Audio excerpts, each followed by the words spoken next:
অনেকেই অনেক কথা বলে, গল্পে গরু গাছে ওঠে, ঠিক আছে, তা সেই রকমই ব্যাপার হয়ে যাচ্ছে। দেখুন, ব্যাপারটা হচ্ছে নতুন তো তৃণমূলের নাম লিখিয়েছে, এই ধরনের না কথা বললে তৃণমূলের গ্রহণযোগ্যতা তার হবে না, সেই জন্য বলছে দুটো বলতে দিন, তৃণমূলের জায়গাটা করবে তো তিনি করে নেবেন তো ইয়ামিন ভাই বলে। আমাদের সেরকম উন্নয়নমূলক কোনো কাজ হচ্ছে না, আজ 3টে বছর হয়ে যাচ্ছে কিন্তু কোনো কাজ হচ্ছে না। উন্নয়নের স্বার্থে আসা, উন্নয়নের জোয়ারে সামিল হতে হবে, অনেকে অনেক কথা বলছেন, তাদের উদ্দেশ্যে আমার একটাই বার্তা, সেটা হচ্ছে মানুষ কিন্তু খাম সিম্বলটাকে দেখে ভোট দিয়েছে। তৃণমূল দলের পক্ষ থেকে আপনাকে কি কোনো রকম কোনো অফার টফার করা হয়েছে কি? না কোনো রকম কোনো অফার নেই। আমি এসেছি মানুষের জন্য, যেহেতু আমরা কাজ করতে পারছি না, যাতে কাজ করতে পারি, মানুষের পাশে দাঁড়াতে পারি, তার জন্য। যে মানুষের ভোট নিয়ে মানুষের সাথে কেউ না প্রতারণা করে, মানুষের ভোট নিয়ে মানুষের সাথে কেউ না যে কমিটমেন্ট করেছিল সেটা না ব্রেক করে। আপনাকে নাকি প্রচুর টাকার বিনিময়ে কেনা হয়েছে? প্রচুর টাকাও তো দূরের কথা, 1 টাকাও। অনেকে তো এমন বলছেন একটা স্করপিও এবং 10 লক্ষ টাকা দিয়েছে নাকি।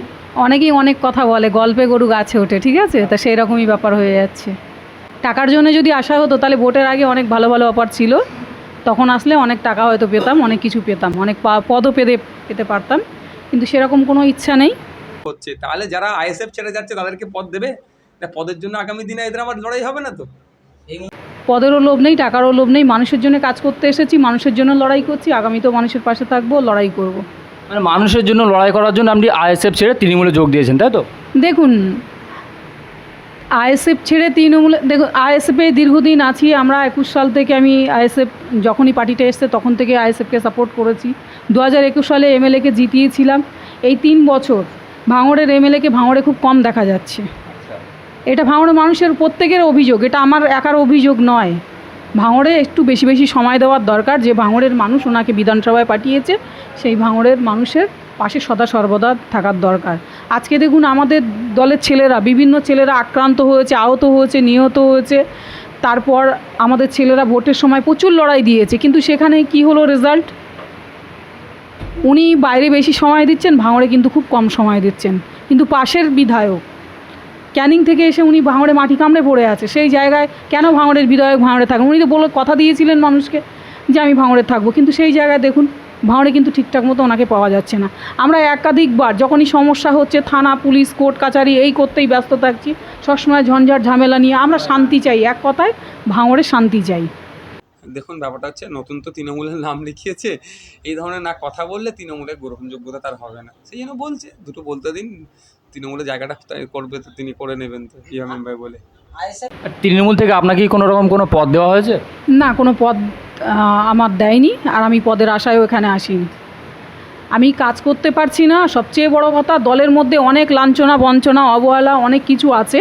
আমার ভাঙড়ের যারা কর্মীরা, যারা ভাঙড়ের যে ভাইরা যারা লড়াই করছে, দূর থেকে অনেক কিছু বলা যায়, কিন্তু ভাঙড়ের মাটিতে বাস্তবে দাঁড়িয়ে একবার লড়াই করুন, তাহলে বুঝতে পারবেন আমার জায়গায় সে থেকে দেখুক সে কেমন লাগে, তখন বুঝতে পারবে যে আমি ঠিক না ভুল, আমি ঠিক করছি না ভুল করছি। আমাদের যখনই সমস্যা হচ্ছে, আমাদের ব্লক স্তরে কেউ বলতে পারবে যে কোনো ব্লক লিডার আছে?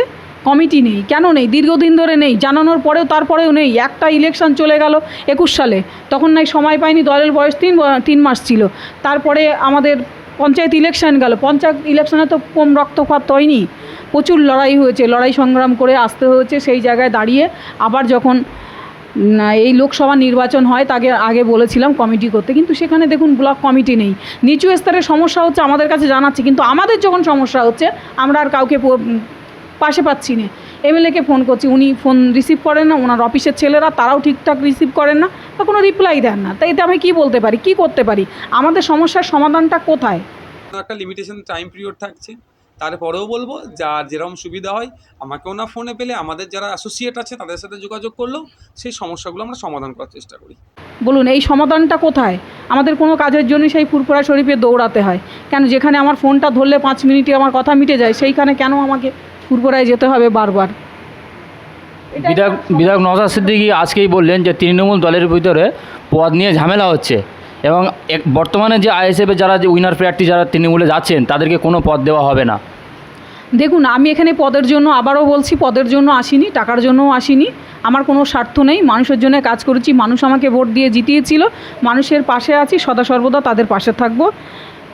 এটাই আমার মানুষের জন্য চাওয়া পাওয়া, মানুষের জন্য লড়াই করা।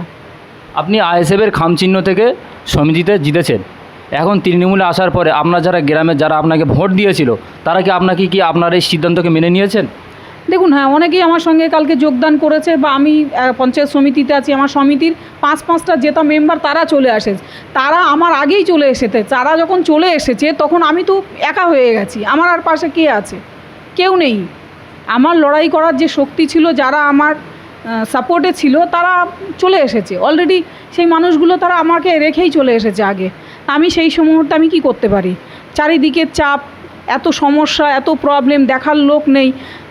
লোকসভা ভোট হয়ে গেছে, কাউন্টিংয়ের দিন রাতের বেলা যে ঘটনাটা ঘটলো পানাপুকুরে, আমাদের 5 জন ছেলে এই চালতাবাড়িয়া অঞ্চলে, আমার এলাকার মধ্যে 5টা ছেলে যারা আমার সঙ্গে থাকতো, তারা বম ব্লাস্টে আহত হয়েছে। তারা প্রায় 1 মাস ধরে মৃত্যুর সঙ্গে লড়াই করেছে হসপিটালে।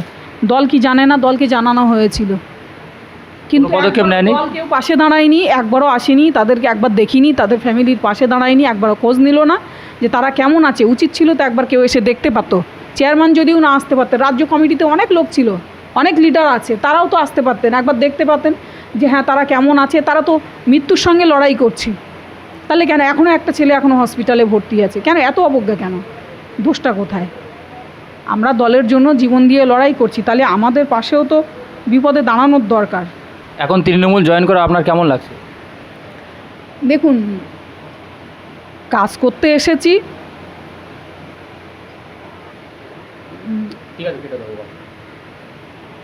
ভালো লাগছে, ভালো। আইএসএফের অনেক কর্মীরা আপনার নামে আজে বাজে মন্তব্য করছেন, তাদের উদ্দেশ্যে কি বলবে? তাদেরকে এই একটাই কথা বলবো যে ভাই, অনেক লড়াই করেছি, আগামীতেও লড়াই করব। আমার জায়গায় তোমরা একবার একটুখানি নিজেকে দাঁড় করিয়ে দেখো। সোশ্যাল মিডিয়ায় অনেক কিছু বলা যায়, বড় বড় কথা বলা যায়, কিন্তু একবার আমার জায়গায় ভাঙড়ের মাটিতে এসে লড়াই করে একবার দেখিয়ে দাও কত বুকের পাটা আছে, তখন বুঝতে পারবো।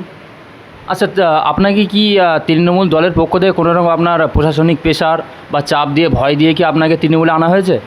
না, এরকম কোনো ব্যাপার নেই, আমি স্বেচ্ছায় এসেছি।